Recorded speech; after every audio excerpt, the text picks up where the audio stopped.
أعمالنا من يهده الله فلا مضل له ومن يضلل فلا هادي له وأشهد أن لا إله إلا الله وحده لا شريك له وأشهد أن محمدا عبده ورسوله أما بعد فإن أصدق الحديث كتاب الله وخير الهدي هدي محمد صلى الله عليه وسلم وشر الأمور محدثاتها فإن كل محدثة بدعة وكل بدعة ضلالة وكل ضلالة في النار.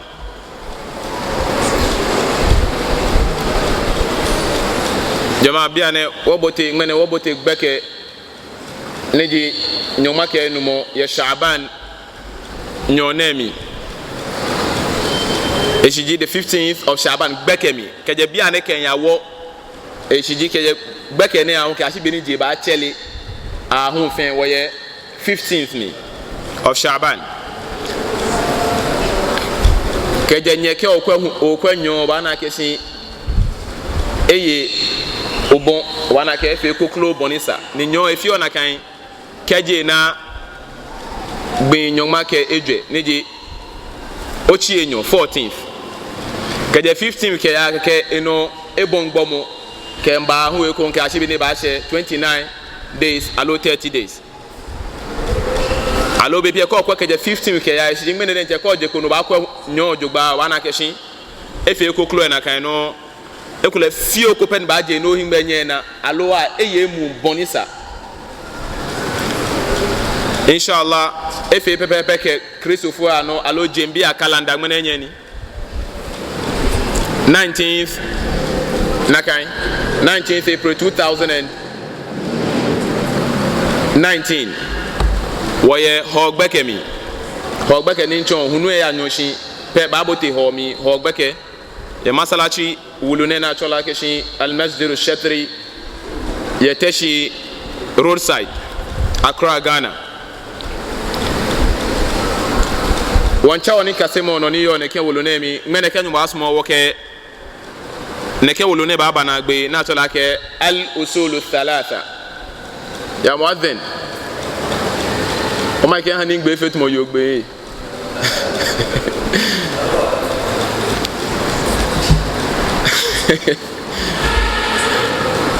naam ke nyuma asmo woke ana ingbe pe de je wa fi maike Shanuna ya shina kanoni la da nje ne use nlake ni ne sister ko ni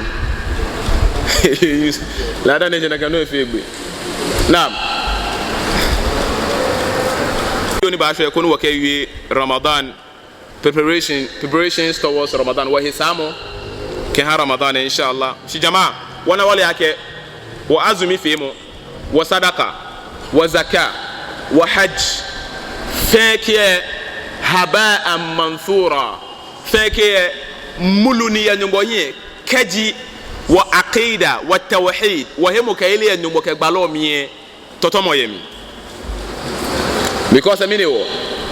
Christopher amefia fasting alo amefia fasting amesoli alo amesolio hiri baba amesolio alo jena hiri baba ara bambara amesolio ame ya haji biane ame ya ta ena tole Jerusalem o beni biane bolo ya ke al haji noti maka amon biane ame JP oleji Jerusalem al haji Jerusalem pilgrim no fa no na no fi ole no fi o alo wo fi o ame fi o shin bena me fi o la ni nyumo ke gbalo gbena me fi o ye jena kaini na gbene ta me hemo ke ele nyumo mi laje mo yemi ta me hemo ke ele gbalo ami laje moni nwaka gbalo Muhammad sallallahu alaihi wasallam be me ne tu Muadh bin Jabal kan ya jiu fo ke Christopher ango ne kela ke shi innaka ta'ti qaumun yahudiyan wa nasraniyan aw al-yahud wan nasara أول ما تدعوهم إليه شهادة أن لا إله إلا الله شهادة أن لا إله إلا الله إكا أو معاذ من شو بكي كريستوفر كجو فيانو كان كلنا نو باتشا مكبا منجي لا إله إلا الله fa in ata'uk kaji ame bobo no tuwe la ilaha illallah muhammad rasulullah sallallahu alaihi wasallam jazakallah kenkle no ba cha me ke ba no ji la ilaha illallah kaji ame bobo no tuwe kema ma ke nyungwe fa ma ka me sole shenu mo jenamo kaji ame bobo no tuwe kema ma ke nyumbo ke ame ha zaka kaji ame botuwe kema ma nyumbo ka me fi fasting ramadan ni kaji ame botuwe kema ma ke nyumbo ka me fi haji ya shia o kenkle no na ke acha me ke ba no ji la ilaha illallah because no jino ni ehia ni wo fefi ake no ni je nyo Allah subhanahu wa ta'ala e ke agbalo Muhammad ne ke Christopher e ke Jufo ake shi qul ta'alu ila kalimatin sawa'in baynana wa baynakum alla na'budu illa Allah wa la nushriku bihi shay'a ولا يتخذ بعضنا بعضا أربابا من دون الله فإن تولوا فقل اشهدوا بأننا مسلمون بل محمد صلى الله عليه وسلم قل كما معك تعالوا إلى كلمة سواء بيننا وبينكم كما معك أمبا نيتا سنكونا نكاين سنيه نكامتي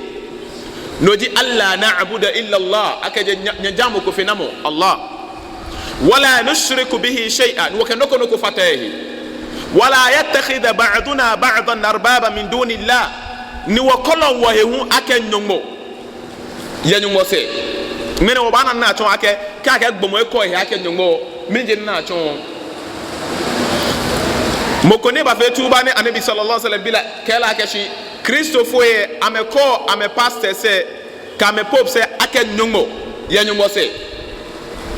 eke amejame ane bibi la keshi ani amefanye ninye fe ni bi haram nina kan ni bi nyungwa fe le halal lo ege amehanye mla ake ene haram ni kafi shina kan ni nyumwa ke halal ege anameke nya ake ene halal shinyumwa ke haram ninye fe lo esiji amehanye mlaji ya nyumwa mlase nyefia na galo nyefe na kan ege wo fio eke energy no kola ke nyumbo ya nyumbo se lewe ham la ni bongo yin se wona keshi no ni woyo dana ke bongo moko hambo zikiri ko ni je nyumbo ke gbalo ke hambo e de okona kan ma ke mi ni tagut akame tagut ka ke nyumbo tagut ya nyumbo se waji ya nyumbo se je nyumbo jia amenya me fe nyumbo abadan inshallah mene wakane wa jewani kane mo inshallah kemba ina gbe manake anabi Muhammad sallallahu alaihi wasallam isani because to we no wie ene no jino ni mi ni enye islam no la ilaha illallah muhammad rasulullah onyo ke la ilaha illallah no ba ji anabi Muhammad sallallahu alaihi wasallam ya jame shahada yemo komeni ashhadu an la ilaha illallah wa ashhadu anna muhammadan rasulullah yemo komeni ache komeni abashi komeni ya jame wani ewe gbala Muhammad sallallahu alaihi wasallam ba shehene keshi wa akmala Allah bihi ad-din anabi Muhammad laji moni ni woke wo ejamu obon ni woke ti ejamu na anabi Muhammad sallallahu alaihi wasallam ni eba mi ke ni chomo ne ba ton fi ake e ha ni nyumo dama fe mi ni eye obon noko baby mi ni esi ne chon ni wadente ye na ka odase Qur'an mi hen ni wakakashi ما فرطنا في الكتاب من شيء نو كانو كوبني وشي يولوامي نو واتون وما لان من كم كوبايسه after bala Muhammad sallallahu alaihi wasallam after sahaba 500 years later 700 years later 1000 years later ne kele hu ahale revelation ahale salatul fatih اللهم صل على سيدنا محمد الفاتح لما أغلق الخاتم لما سبقنا سر الحق بالحق والهادي إلى صراطك المستقيم وعلى آله حق قدره ومقداره العظيم لك أهلين أفتقبل محمد صلى الله عليه وسلم أي أول جامو أبون نسينو كناتون لوي بانك دابي أشينوكو نكاني بالوتون لا أباتون لا ni ohe ene oye ani ohe Qur'an oyo wa salatul fatih je addini ni Allah subhanahu wa ta'ala malaka wa dalilu qawluhu ta'ala dalil ni yo no jino ni Allah subhanahu wa ta'ala ka kashi اليوم أكملت لكم دينكم وأتممت عليكم نعمتي ورضيت لكم الإسلام دينا. يا سورة المائدة verse 3 الله سبحانه وتعالى كاكشي اليوم نكان بلغ بالله محمد صلى الله عليه وسلم نجي إنا بحج نفينا حج كويباني نالي دون after عصر يا عرفانو na Allah subhanahu wa ta'ala pleke ne kan aya na shi hale be na tataji ahobi atebi afi ne kan ni agbefena ni wa pleke aya na shi ne kala ke shi al yawma akmaltu lakum dinakum mena gbine ke de mena se ke amlai ni yo islam no fiano no le islam ya akmaltu no boden te ke menyomo iwole ogbon wa atmamtu alaykum ni'mati dromo niti mi indromo mi nyumo yani indromo eyi obon yenye no waraditu lakum alislam dina ni mi nyumo sumo ke hanya ake no ninye sumo nye jamo ninye himiji islam hepo mo numo ke opo eshi balo ke opo eshi jama meni moni ehio ene yo anime zikiri ko ka baba ye balo Muhammad sallallahu alaihi wasallam se do ne ba ke no e ba mu mi ne ka ba tuni because ye biami no ke mo conclo zikiri kontuni na kan biami o me balo Muhammad sallallahu alaihi wasallam no biami no ba ko mo ko no ko no fe jamo ko nafila ko ne ke habu ake ka bote Ramadan mi first Ramadan da ka ke calendar ba aba fe nafila ne ke aba kan kulu halau ne ke aba kan ne ke aba kan ke gbe fe mala le ne kan no ke gbe na ke hawo ke lo habu bo we ko le bo na ke islam asuma islam ni ne ni imam ele hamla alo shehu ko ni hamla ola ojomoji na kan be pie no obon so le mona ka wala ke no ni imam yu onu jinu ni nyumo hio asuma je na kan islam afeke fo shiomo o ka mo ko ba wi no ko ni aka yi obon awole obon ke machi o ko ba wi ko ya ko ni ene yi omo e ke ko yemi aka no ni nyumo ke ne no ni gbalo ke ne bo obese yemi no ko ma aka shi abemoko na to la ke shi Islamic philosopher alo Islamic thinker mene me shayatini Islamic thinker Islam na ka wo lo bon mo ebo mini jo mo yo no gba wo mi ego ni aka gbena bo ko ba drink Islam da yo ba no drink Muslim so no drink mi ni Islam e jamo na fe mi ni e yo bon mu wallahi imam se bi ke la dan gp ko kan pe no ka meji nye shia no mo gbe ne ka fa me na me fie no ni nyumbo e ke kwa me because Allah subhanahu wa ta'ala e yasane ne binye Qur'an me ni answer ko ne bia makeshi anenye ye mokoni ewomla ke hanye ni je nyumomla ni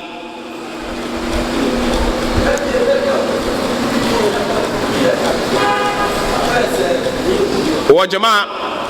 moko womla ya Islam because Islam e yobomu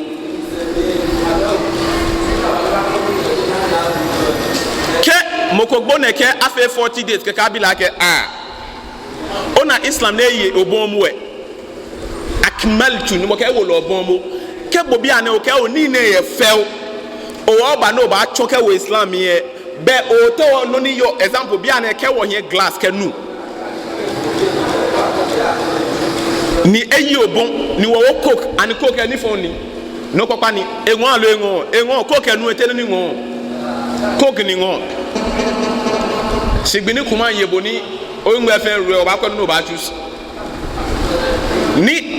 na nu ke glass na eyi obon ni o ba cho coke hu ke wo mi e mi no ta no fe na gbe mini glass e ba cho mi ni edin e ba cho coke keke nu ede nche ni yo mi e pollute le kenu we hwehwe o be mi ni moko ke le hu o ene be ye fine salatul fatih be ye fine 40 days be ye fine 7 days ado be ye fine 3 days ado be ye fine be amini mo we na kan e ke no kontu e Islam ye Islam e de nche ba hwehwe because ona ke a practice ene me hu to the extent na ke me na ke no di Islam o bia na ke Islam e de nche me ni efu afa moko ni agbo ashile be fe be ni ke sole ha eche alo enye efe mine wo akela ka 40 days na fiele masha Allah 1 year ka fi agbena 3 days because ni ahani occasion e mine gba na wo bia me na ba je Islam e je me no fia na akaba wo je keke no e ba totomo Islam no mo kan mene adini nwole obon ni ndro mo ho eyi enye no ni ke islam sumo islam ke han islam ni kenya mfia me nywa mi hye enye no wa raditu lakum alislam adina tamo fi anja mo ka afia nywo sumo kristo fo nye ke sumo ela ne jo ne la tesa ne fo ne ke kwahia mi ke gbe ne ba ala mi مكة ومن يبتغ غير الإسلام دينا فلن يقبل منه وهو في الآخرة من الخاسرين مكة مفيام نبا كو جامو كويه إسلام سي نبا كي جامو نيجا من يوم سمو إنك باكيله وسنا يقبل كي مولا إنك باولامي إفتا مني لاجي إفتا مني بيشي بيقول مالا أمي أيوة 5 hours so much mina me keke ton son ame wo afe fast afe ne kegbe na nwo kala wala mi mine wo de nyu mo se je islam le fe je epo mo jamo ne fe na ka no nji ufonyo na ka no hindu na ka no buddhist mo ko fe moko jamaa wake ni wake islam pe inna ad-dina 'inda allahi al-islam jamo pe ni yo ni mo he di islam wallahi tijaniya ba mi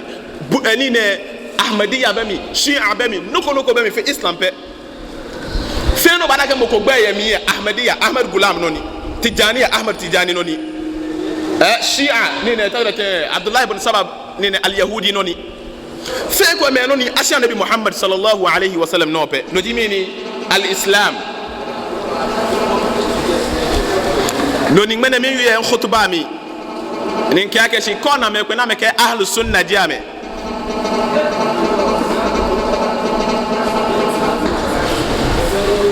kame ko ke ahlus sunna jame shi jame hiyo balok gbajano to shi ame imam ya ko ahlus sunna imam mena ma me mali politics ame fio ahlus sunna kake ahlus sunna bu muslim bo ahlus sunna take mo no he gbalo muhammad sallallahu alaihi wasallam se etan do page ahlus sunna se o ko na me ko na ke ahlus sunna group ko ya ko organization ame imam neke ame chairman ame ene je ahlus sunna ni ene pe ni pe no wa fe islam imam ni wo yo leji imam ne ke wo sole yo ibi ke di wo fe ni ne we skafile ibi ke di wo fe wo le ni fe leji wo imam what ekula national chief imam ne yo je ke no fe leji muslim ni leji musa imam wo imam ni wo be ahlus sunna imam ko ye ko wo be salafiya imam ko ye ko na aga ke imam pe gbe ye be je mi ni je islam ni don muslim imam ni wo yo islam ho jamo kome pani e leader ho ekobe e leadership e kome pani la dan kome imagine na gaji well tijaniya ahlus sunna mini na ba so le la dan le tijaniya bi imam shehu hunji ahlus sunna mo fe ga la dan mo fe ga imam mo wa ga subhanallah tebe ba fe ta ba fe ne na me ko e ba saudi dan dani salman mene moni e yo manche bi ane e papa as-saudi egbe tun abdullah as-saudi jo mini abdullah as-saudi jo abdul aziz as-saudi bena ame bana kan kai asole ka ba shafi'i ya bi ka imam maliki ya bi ka imam hanabila ka imam mene mo fi o ke imam na me minbara ba ko fe sab na shi muslim no mo fi am ka muslim di o ba ye muslim imam se islam ji jamona ka wo gba ji muslim abana ibrahim wa samana muslimuna min qabl wa papa ibrahim ladi mo ne wo gba ka muslims o jamaa won cheke ba qur'ani ka sunna no ala manhaj salaf based on the understanding of Nabi Muhammad sallallahu alaihi sahaba bena me fiame jamo ni beni awo jamo bon ameta me na kan jamo ko wofio noji islam malan keshin wa dalilu ala mautihi na kan Nabi Muhammad sallallahu alaihi wasallam e bagbo na egbo anabi egbo ya jenemi ye egbo nyobu mi ke wo fe solemo han le ateole shi na ke solemo fiomi ni akechonle what face Solomon can Nabi Muhammad sallallahu alaihi wasallam, especially on Fridays. Friday gbeke neji nyese gbeke ke je chele mo what face Solomon pian Nabi Muhammad sallallahu alaihi wasallam ni be fe bi wo ba no egbe ho e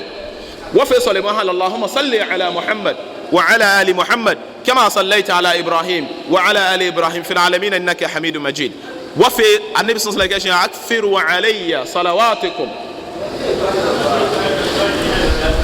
من صلى علي واحدا صلى الله عليه 10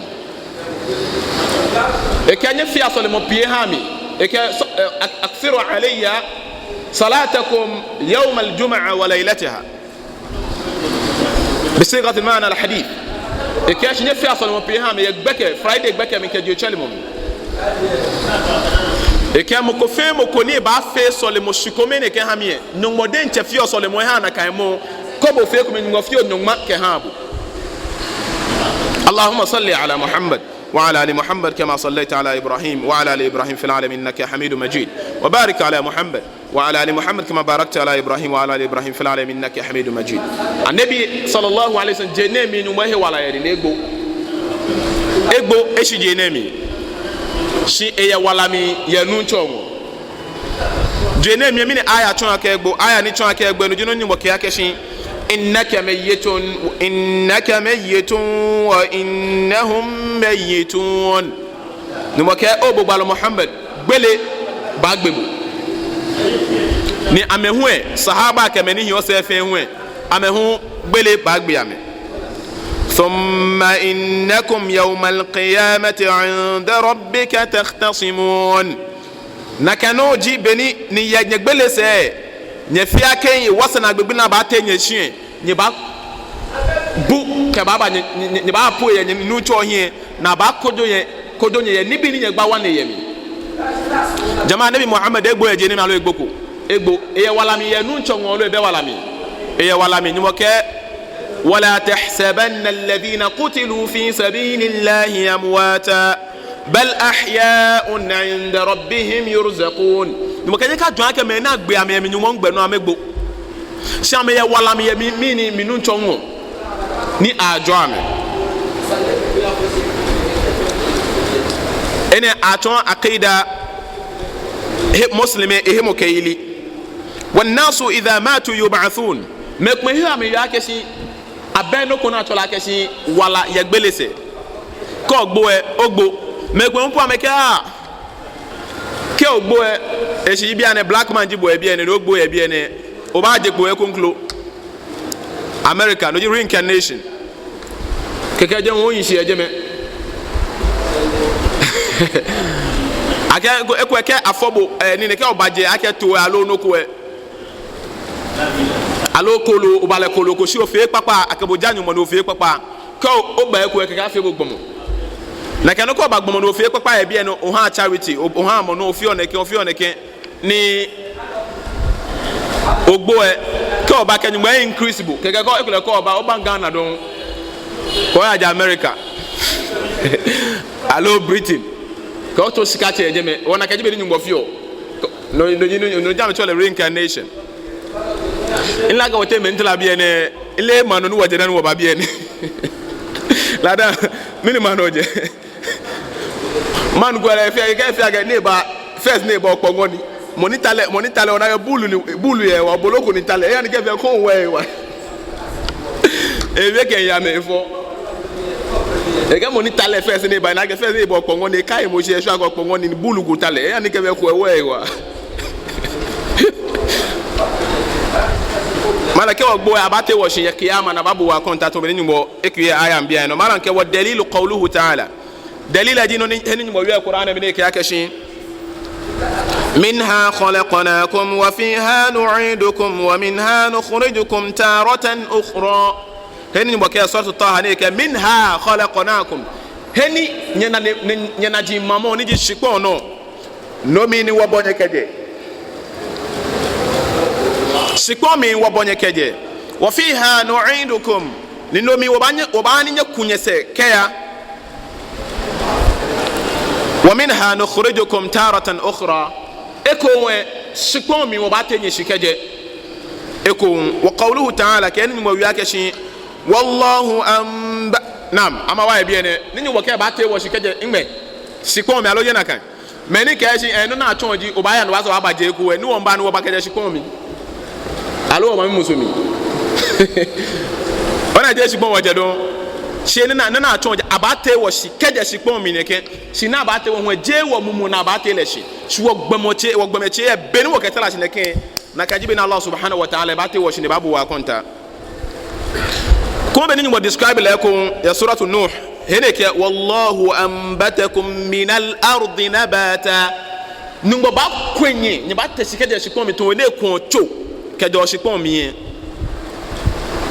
na kanyi site na atwa na abate wona nyi wo wele clear bona afi ni me na me ka kashi na atwa ga abate wo hye kwashi o ba jele mi ko nko no ba yin sha ga skache ko ba skache na o ba bo mode o ba bo hiafo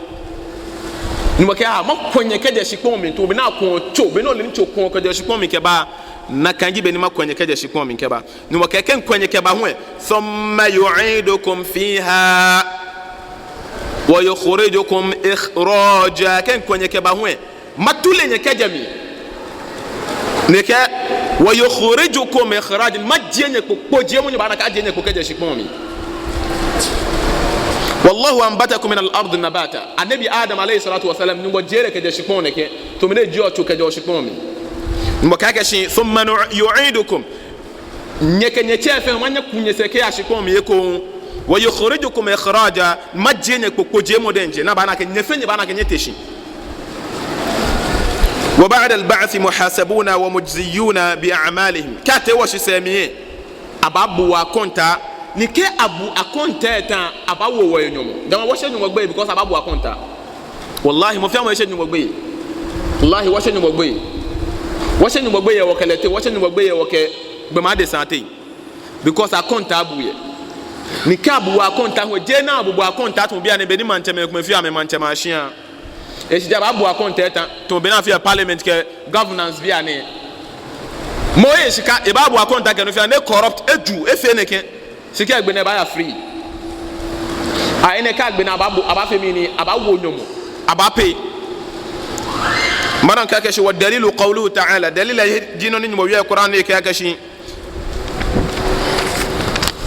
ليجزي الذين أساءوا بما عملوا ويجزي الذين أحسنوا بالحسنى ليجزي كاتي وشي من وناتي وشي نبابو وكونتا من ونبو وكونتا ليجزي الذين أساءوا بنا فيني أو مني في إنه إفهم بنا فينا أو منيمو منام في شركة نام في بدعة نام في ظلم أم ششيمي أم كنبي فتن نقوي أم تكي النبي محمد صلى الله عليه وسلم يجمع النبي صلى الله عليه وسلم دني باشي وكاكشي سحقا لمن بدل بعدي بوهي كهاموني باتشكي جاموني ينسي بو كهاموني باتشكي ينسي money mokabona feni meneme mawa menyomo bima amilu ya nuchuna mechuhi wa yajzi alladhina ahsanu bil husna ni mweni una mefe papa bonisa bona fe mawa menyomo kamini epapa man amila salihan falinafsihi wa man nasaa fa alayha mofia mo ne ba fe papa akaba abawole nyomo mini epapa nyomo wo epapa ne fe halede nchehi wallahi be piuko o male o sishimoko o fe shirka o fe bid'a o male o ju o fe fon o sisibode njohi wa man asafa alaiha mo fi on e fe fon le den che shishihi wallahi kama ko jubono na ajulo ana e ki le den che shishihi na ko na le no ya police alo ba nyi lo shishihi le ke islam la hu ni sande mo la ka julo ni sanafo ni ke abote sharia minana ke he is guilty sanafo ni alo je na kan na okay julo jugwa ka he bo efe no ko ke anakan ni ka juwe sanim le mole shiko na le ke te hu le den che sisi ehi ni bina ba mole na ba jila lo ba fo ni ehu na mo ni na afo wallahi na ka min ke me ko campus ake shi wallahi Christopher nyebe solution to the world problem solution beni jele me fe ni fla solution politicians best solution mo ko best solution for Islam pe e ka min jino ni nchon ke bia ni mini jino ni ko ke akefe julo na ba paju ji wala wana bebe ka jimo etan le julo na so amejuo o efe fast deno jina amejo ka galete prison moko na kane ajuna kana kala prison ga sha fe mu na kala ya mu sheduni last year na galete aduni ya kwa gashi ni ekwelo mala mene mo ga ba wodon nge Islam ya solution ka ya ajuna mo la afo ni ka anakeshi he's guilty abafo ni adunu ne ke bi ene na abafo to me na nabi sallallahu alaihi wasallam ke na kan mo yu Qur'an ga sariqu wasariqatu faqtu mala bi ane ka afo ni ne se aju ko na mo le ngba abafo bi ene ka mo le ko na ne baya ko na gbe ne ka afro ne me fe e ko ni style ke ba gba gbe ne ya ne aju ni ka abafo a ko na ko mi na abafo aba announce na baba manjano na abafo ye jeme ko de boden jona ke me ne je na jile na ba cha le afu ni afu ka afu se me ne ba tule shi ni e ya je won be de ba fe ne ya fe ni ka afo ni wa ngo e ke no ke le ya aba sa ha bu aba dress le bu ona ya gbena inshallah namo ni afu le de nche ni afu kiyama ho e menyu mo ejeme wala bepe wona ka muko e male yomo ne yo e male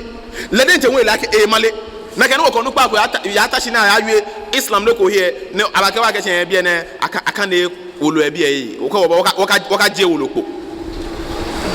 ene to aga menta me la ga mi ni ame amale no ke wo ka je wolo ko ne onu pa wo ga de hin beji nye je chen yeji no ka nya de no ka ne qur'an ga sunna be mi no le no afi si e jomo ji ne na fi o e ke he izza ko ejele mi e fe moko e la ke nyumo mele masa hawo ومن كذب بالبعث كفر مفيوني باكا كشي ابشي تيكو نا باتو من مالك كافرين جيلك نمودن شنك والدليل قوله تعالى نمك القران باكا زعم الذين كفروا ان لن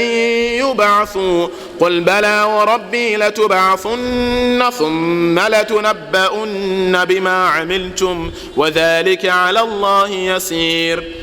نمك زعم الذين كفروا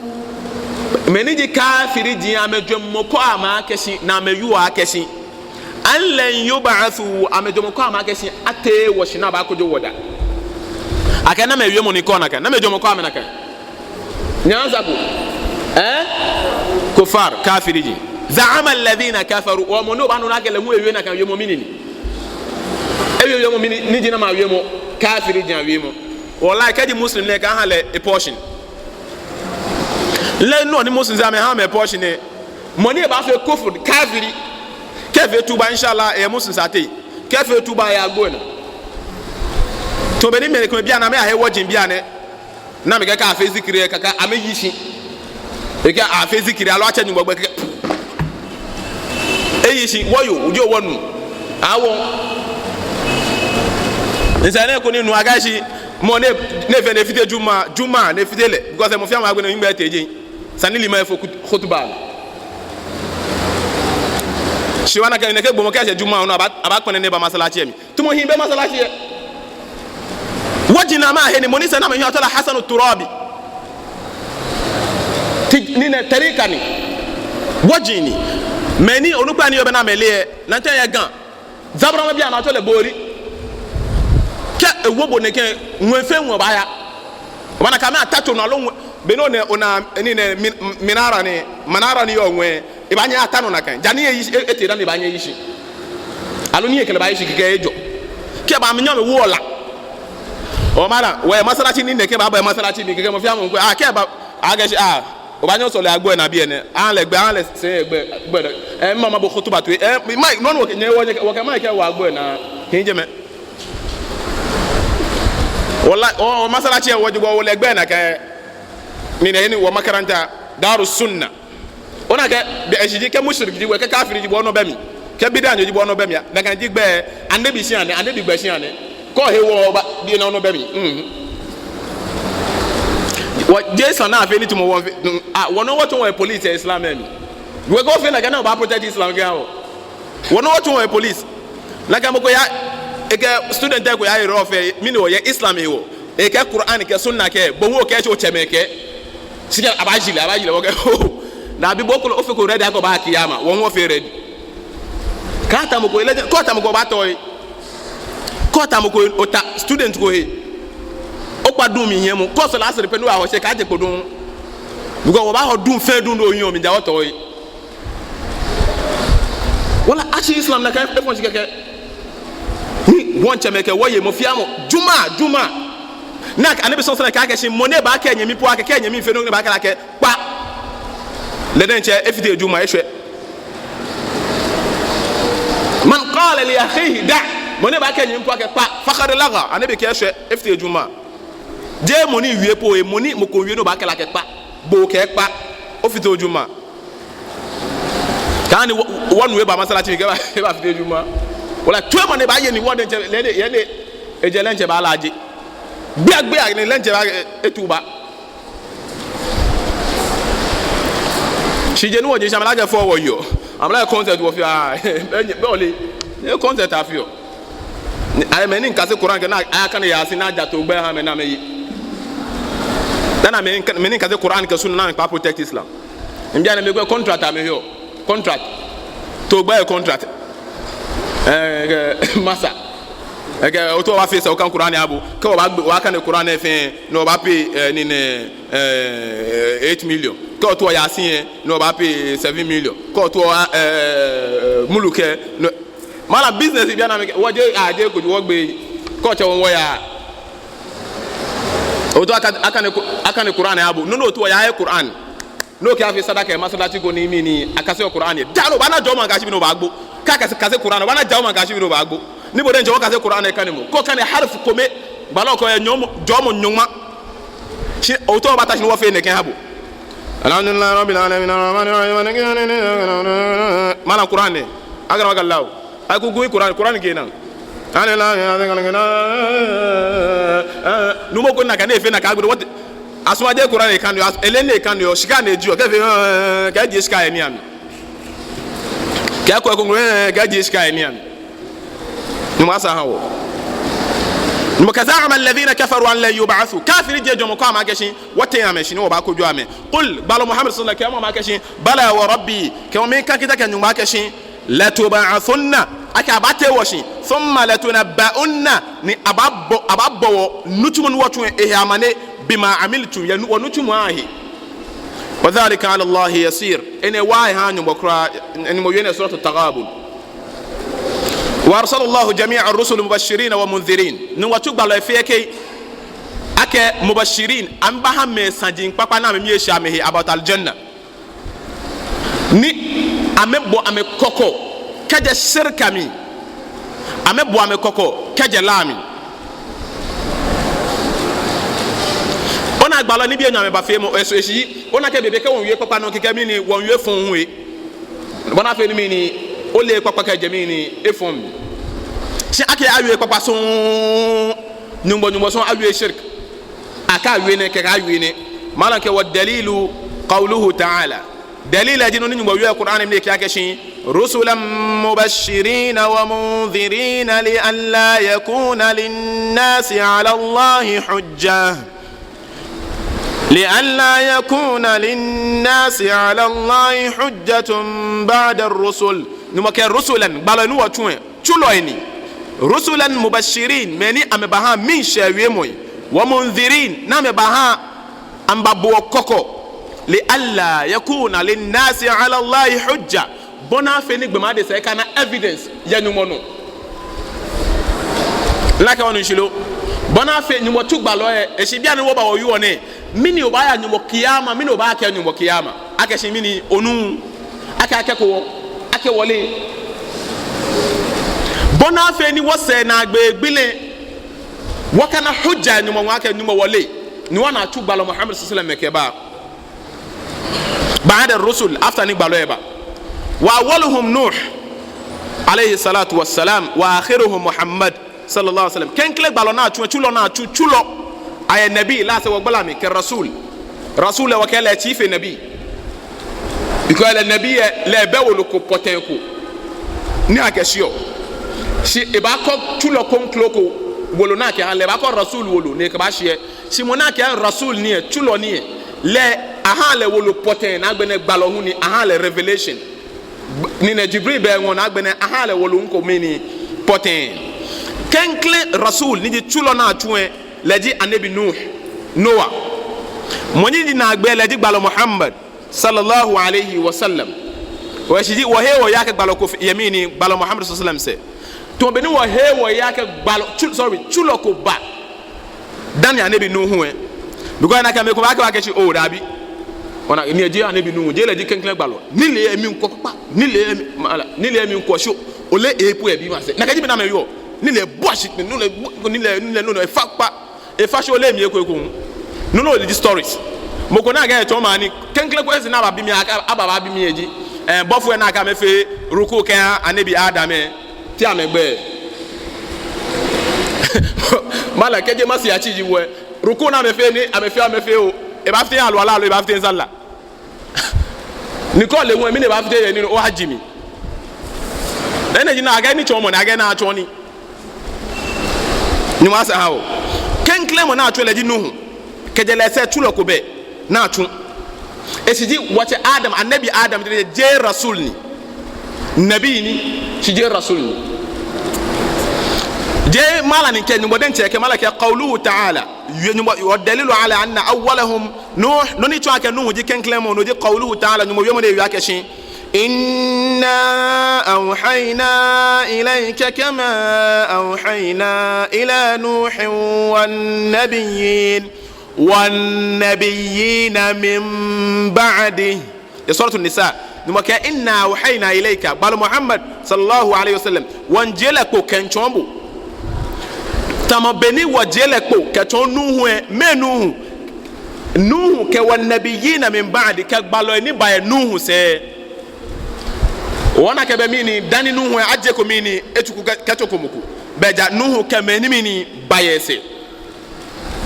wa kullu ummatin ba'atha Allah ilayha rasulan min nuh ila muhammadin yino fe yino hu nyingwa tugbalo etutulo ke hame ke ja nuhu no ke bashi balo muhammad sallallahu alayhi wasallam yino ya'muruhum bi'ibadati Allah wahda none ba kwa maka mefeji amejano mokumeto pe wa yanhahum an ibadati taghut ne guame ake ameshi taghut no di kullu ma ubida min dunillah no fiano na ja ya nyungose no fiano na sumu ya nyungose no fiano na che ya nyungose no fiano na hiese ya nyungose no fiano na botwe ya nyungose kanyo ake no konke ene atole taghut inshallah to mi no ba na kan ma so 5 minutes ko bana fe mene ko mu na wogbe na inshallah wa dalilu qawluhu ta'ala dalile na ka shi atugbalo aka me ba kewo no waja nyumo kombe to pe noni je nyu hu ame kewo ame bo kokko no je we keje no fi na ka fata nyumo emi aka tulo gbalo ni ne yino bi fe yino hu nyumo tugbalo ke ha me heni nyumo ke suratul nahl heni ke ولقد بعثنا في كل أمة رسولا نمكا ولقد بعثنا في كل أمة يا ينبي في ينبي مي رسولا تلو ينكوبي كوبي نها كو ام تلو ينبي في نمكا واتو بالو كي ام من جنا ما ياتو ان اعبدوا الله aka ajanu ngwa kometo pe wajtanibu taghut na die hekeje taghut mi waftarad ma bagula nji taghut waftarad Allah ala jami' al-ibad al-kufr bi taghut wal iman billah afa ha muslim ke nyonyo akeshi efe kafirchi ya taghut mi ejie hemo ke ile ya taghut mi obe kama ko kaba akeshi kafiri jibo disbeliever jibo koke nakaini kafiri jimi ke no shishe koke la ke boke kafiri jimi mino ni kafiri ihe mine ihe noko enyumbo sen ye shi mu'min jimi muslim jimi ihe nyumbo pen yo o ya bie ne kafiri jimi ya wajina te kafiri jimi ya nyumbo me mu'min jimi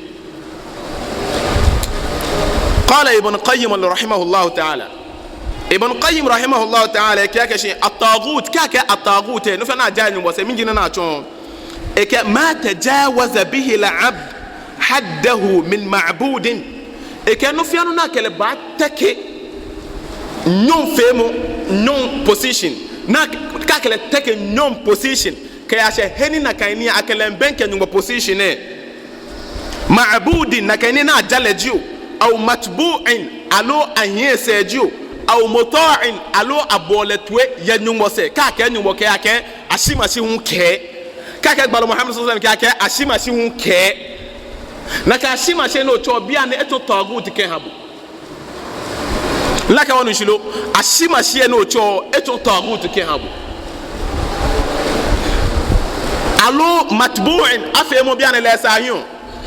alo akoto she alo le wono sho ntwe alo le ke zikri ko habu no fi no bo letwe na ka ni eto tagut ke habu wa tawagit kathira taguti jamefa malaka makane fi habu wa ru'usuhum khamsa ogboro ili amete enumoni taguti jin ka ya taguti wana wala ke no fe na janyu bose champions ni amete enumoni malaka kenklenu laji iblis shaitan la'anahu Allah numo lomo eyo bon yeno ajaga wa mi yeso shaitan la'natullah mashallah na me na le mobo ona shaitan e na le mobo ko ame lo mo shaitan malaka la'anahu Allah ni bolo mo ebe no wa man ubida wa huwa radin kama fiamo na ba fe jamo ko hale aba fe no ko act of worship hale ne emi ye twimi enwena moko ka ba ngale na fiole neke wala assalamu alaikum wala assalamu ruku na fi hale keke laune tashi emi e shehi yehi togutu alo ka ba ngale assalamu alaikum wallahi lafiya lo wallahi kon to pono fela bibi oneke o fe sujudu to be mo ke Qur'an emi wadkhulul baba sujada se ko na ba fi am ko o fe sujudu o fe ruku jo do mi fi oneke ju fe god mo ka se wa annal masajida lillah no se no de na ke ja nyo nyo pe no ni o ko ya ngam ko mu ya islam yi je abu moni garam gam no ba ngam assalamu alaikum nagaji bina ngamo ke ga se obule te bule no to bia ne nyungo no to ni nke ha boy nyungo bule na ga no ko to ni nke ha boy ke afe na kan bo hu no mi so ye bia na kan e ko mi e so ya ke bia na aba e shin abu ina shirkan bo to tagut nan malan ke wa man da'a an-nas ila ibadati nafsi ke mo ne ba teme aka shin abajale e ke kele yu abotuwe mone cho me na ga aboletwe yani mo se etu tagut wa man da'a shay'an min ilm al-ghaib kamone ba ke eyetemo nile tagut na bon sani shaytanin temo nile na to je no le ake wo le bia wunu e ba je na je temo nile ni no ba ke boy temo nile o le wo exactly time ni hunu e ke ba je o le exact ne ke kemo ko yen ho gbe kan le ne ba atu na ka mo go ba ngene na ka be ko mi e ke le na fole ake ina no ne ba atu jamo ne ba fe ne ke inna lillahi wa inna ilayhi raji'un ilaka shayatin ke le yo min shaytan na bon sani tagutuni wa man hakama bighayri ma anzala Allah kamoni ke bale kojomo e kojo ke no ni nyumbo ke no ni gbalo ke bia na ke o sole mo go ba nka me sole ametashi no na ametashi inna lillahi wa inna ilayhi raji'un eto egbo kaka gbalo ke e Bukhari mi e ne kemi bia na ke gbalo ke bo hu bia na bo hu no ka ke shi wo ba ni na wo cheme na me sole ke da fi be no me sole de ko me sole bia tenu no ne to wo botu agbene o kojo mo no kojo je ke ni mo kojo mo ni bo hu bia na o to mi ni tagut wa na agbe malan ke shi wa dalilu qawlu ta'ala no ni tagut enu wo ka he ko wo fe kufru yamiye aya ni ngo ka shi لا إكراه في الدين قد تبين الرشد من الغي فمن يكفر بالطاغوت ويؤمن بالله فقد استمسك بالعروة الوثقى هنا نبقى سورة البقرة لا إكراه في الدين أن يمنو يا الدين مي أكيبا في إسلام دو قد تبين الرشد من الغي نبقى إقبال جاتمو كجا أمالمي جاتمو يكاشي فن mene ko ni bango na kaji bini bile nkete veto tijania dio mini no fio o fe jamo ni jamo no ko fio ka bi wa keshi ingbe Qur'ani yo mini nyumbo ke mini gbalo ke ko gashi ebe Qur'ani mi mo ebe hadith mi mo shona ko ba yuso jo mo mini jamo ne ene ka Christianity te ni ni mo ka anokwale fan ni ka kan ni obojo ana ka kan ni anokwale amale hu e lon fan ni ngwa fe le fan na kan faman yakfur bit taghut mo fia mo ne ba je ke de tagut mi ba je mo ke de tagut mi mo ne ko jo ni je ni mo mlani mo na jale ne esu mo ni ne ke mo ke jo ke je ne mi yen wa yu'min billahi ne ke he mo ke ilba o ni mo pe mi yen faqad istamsaka bil urwati al wuthqa e mo gbogbo ni na kan gbogbo akun da e mo pa mi ni na kan pa eteda na kan pa mo mi yen wa fil hadith na gbe yemo ya hadith mi anabi Muhammad sallallahu alayhi wa sallam ikiyake shin rasul amr al islam noni hie no fiano ni madebo nebo noni hie ni encho fe no jimi ni Islam wa amuduhu as-salah ni pillars ni hie na kan ni ne Islam no ji salah wa wallahi ke muslim jibo ni osole boden church okpan because no ji pillars ni hie Islam wa dhirwatu sanamihi al-jihad fi sabilillah ni noni ejika amatufen blema ka alo bia ne boka wote akro wana ka amatufen tanke enofiano ke awolani ne tan bia ne ne ponu wona ne aya dhirwatu sanami enwenwa aya be na shape ole ke ekoni ke akrowa ke ka shape le ke ba ke gbe kukwe ebu nwe ke akana kan kukwe ebu nwe ke nugbo ne ba fe mi ni e ba ba tuen o bien na ka fe fe ta ke ake modo kojo ta me chole ten ke ake bu no fet ene istilaha ni ulama ni najarni alo no yesin fu ni nene la najar bia ni carpenter fa ni nene istilaha ni ki ake bu no ake ene no ni islam no ni cho ni islam no jihad to bi to je jihad nafs na ga da no fe zikri hatta yati akalakin jihad fi sabila jihad bomb ke bomb jihad tuketu sword ke sword mama manu jihad ko aton ke mus ne tashi na abaku ewonye no nye fanye hi na ke ko aton nye to islam takaji beje bia na be musi na gbo wo fe wo iman ke be wonu knockout ka onu bugum mo fe ba alaje masalaje knockout da me fi obe ba hwe hi fi obe ba hwe le wa da ke asma hi islam ni chi me ne hwe mo fe am to gate aka me kan be go asole ache ka na asole ni mugo ke ni ne kakla ni laena ke buje go masalaje mi ewe ko no efe ne ke ewe ko no mo fi am etan masalaje mi e so mo ko me pe ni tashi ni lewe be ko de ba chon na adofa asile ma na egbesi ne ke oje no ko ni ne e agbe ko be ne ke ni efo le be ni efe etu efa ake muslim me bo mo de ko lo egbe ba ni agbe ale ko lo gbe pe ni ton ne kakla mo fi am etan o mi Allah subhanahu wa ta'ala hawo na ketu ye hawo nya tui inshallah wogbe na malake wallahu a'lam Allah ti moni le mo fiamo wa sallallahu ala muhammadin wa binu moni efote do mo shi hanbal muhammad sallallahu alayhi wa sallam wa alihi ke ewekuma fiake wa sahbihi ke sahaba fiake wa sallam ke nyumo emin chole ke ehijole o bi Allah subhanahu wa ta'ala ni ne wakasene ke no wolene ne wakane ne wonbi woni ke baraka ewomi wono no wakatuni wonbi mo fio no wono ne fe joma hawo efe iman ke hawo no ke boti aljanna jamaa inshallah o ke wole bana gbe kenyu asmo next week ya wo ba bon ramadan ewie mo inshallah atobinin ke kenyu aso ne afi possible wo ba invite wo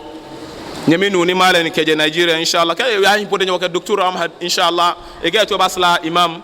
be na mi inshallah wala wakala baba inshallah bona fin wo benefit ke je amedi na gbe no nke aya ne eshi ene no nke gbe na nmoke walidha falidhalika fad'u wastaqim kama umirta wala tattabi' ahwaahum ya ene hiwo nmoke fad'u nyefi awazi no nye ke fi awazi nye cha me ke ba mi nyumbo ngbe no فلذلك فدع واستقم نودو مشيان وكبما ولا تتبع اهواءهم نكا هي مكوسه نكا هي مكوتوين سومناسه ene di ngawo ni mboke hawo Qur'an emi no ani be pie nyana obeni woyo akana kajibi ni moke wa hen wodumo den wodumo inshallah wa bi Allah subhanahu wa ta'ala an yanfa'na wal jami'il muslimin ni mo hani wo fe se na mo fe jomo hu hame سبحانك اللهم وبحمدك اشهد ان لا اله الا انت استغفرك واتوب اليك ولا وامام ونقبل يوم صلاتنا كما امام مني وصلى بي في الله سبحانه وتعالى مني efe ko awre won binyu woni ehame ye papa ina me nyame pe ye huna kan won binyu woni ehame hin papa hiye mene fe awre ekome won bi Allah subhanahu wa ta'ala ramadan ba ake ramadan no fi ano double ne won binyu woni ehame double meni ye enyo hu won binyu woni fata ehame inshallah lake kenya ngame bi ametue nyo ameme shi adoa ni pepa na loje naka nyungba ha wo fe ngame ejuejere no wagbo la da loje subhanakallahumma wa bihamdika ashhadu an la ilaha illa anta astaghfiruka wa atubu ilayk